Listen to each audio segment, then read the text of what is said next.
Le 17 mars 1939 paraissait dans l'Action française la critique de François Vuneuil du film Fort Dolorès, texte intégral. Monsieur Jean Desvallières a droit à toute notre sympathie pour les livres si vigoureux et vivants qui l'ont fait connaître. Cavalier Scharnhorst, Spartacus Parade, Les hommes sans nom, et pour avoir mis d'enthousiasme son talent au service du cinéma français, avec lui, ce dernier qualificatif n'est pas usurpé. L'idée de Fort Dolorès était très séduisante.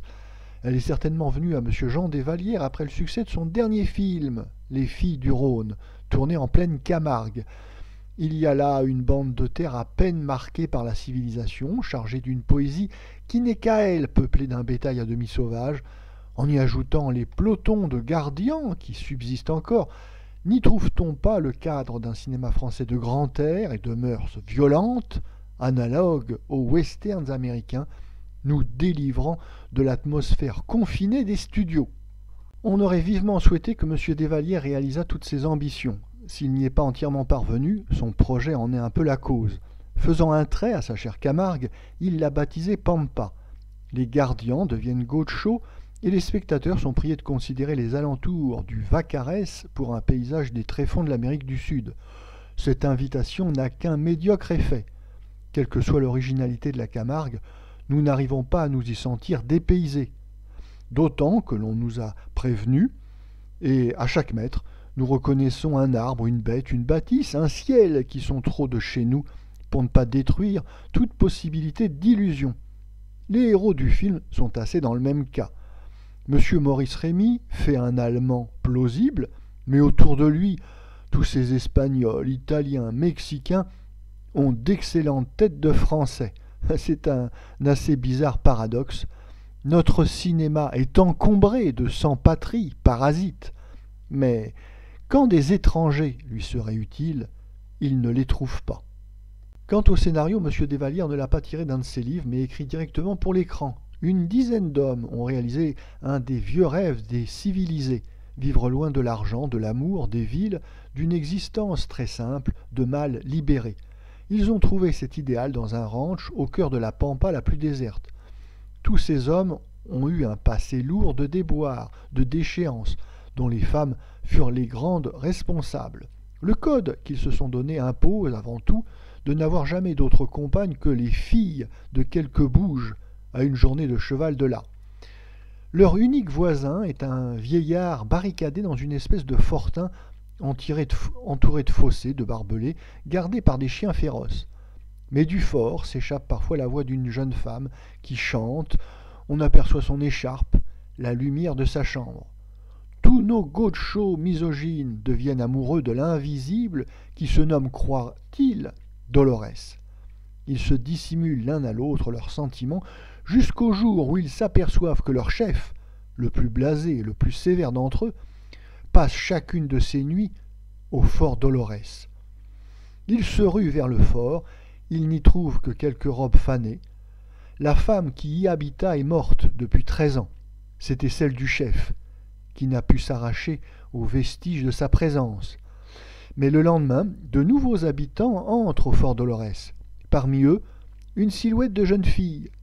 Les gauchos misogynes, à nouveau fascinés, ne partiront pas.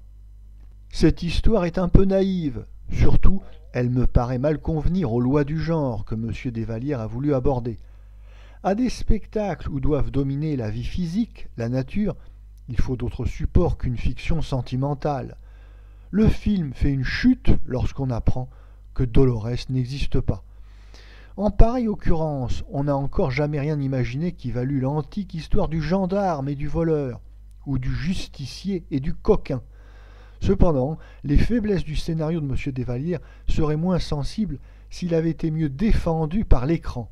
Ici, nous touchons à l'un des vices souvent dénoncés du cinéma français.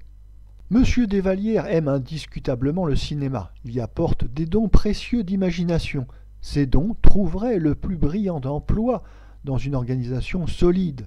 L'état anarchique de notre industrie cinématographique, où l'on crée une société par film nouveau, entraîne des hommes tels que M. Desvallières à improviser. Je vois sur le programme que M. René Lehénaf a assuré la mise en scène. Je ne crois pas que ce soit le collaborateur d'expérience qu'il eût fallu à Monsieur Desvallières. On oublie trop souvent chez nous que le cinéma, avec la complexité grandissante de ses moyens, est devenu un métier qu'il faut apprendre. Monsieur Desvallières a l'intuition de ce que l'on peut obtenir de ses moyens, mais il lui manque les secrets de l'exécution. Et ce n'est pas Monsieur René Le Hénaff qui paraît en mesure de les lui indiquer. Monsieur Desvallières ayant fait éditer le texte de son scénario original, on peut juger preuve en main. Passons sur certaines phrases du dialogue qui sont bien peu scéniques et qu'un spécialiste qualifié n'aurait pas manqué de signaler à l'auteur. Mais on voit surtout que M. Desvallières avait songé à une présentation de ses personnages qui était bien pensée en cinéma. Elle n'avait qu'un tort, mais sérieux, celui de grever terriblement le budget. Un vrai technicien aurait su indiquer à M. Desvallières un truchement. On s'est contenté de couper, sans autre forme de procès. Il y a également, tout au long du film, maints détails capitaux pour l'action qui demeurent obscurs ou fugaces, faute d'un plan plus adroit, d'un regard de la caméra qui leur eût donné toute leur valeur. Le film est ainsi dépourvu d'articulation, de ponctuation. On y voit beaucoup de personnages, mais bien qu'ils se promènent très souvent, ils ne paraissent guère agir. Le spectacle est éparpillé plutôt qu'animé. Encore une fois, c'est une question de métier. Le film apparaît donc fatalement assez peu cohérent et un peu languissant, ce qui va certainement à l'encontre des intentions de son auteur. Les interprètes ont apporté à leur tâche toute la conviction possible. J'ai déjà nommé l'un des meilleurs, M. Maurice Rémy. Il faut citer encore M. Roger Carle, M. Escoffier, M. Rinaud, M. Larquet, M. Charles Moulin, Mme Gina Manès, Mme Alina de Silva interprète une chanson avec une fougue capiteuse qui fait regretter de ne pas l'entendre davantage. Mademoiselle Louise Andreu est fort jolie.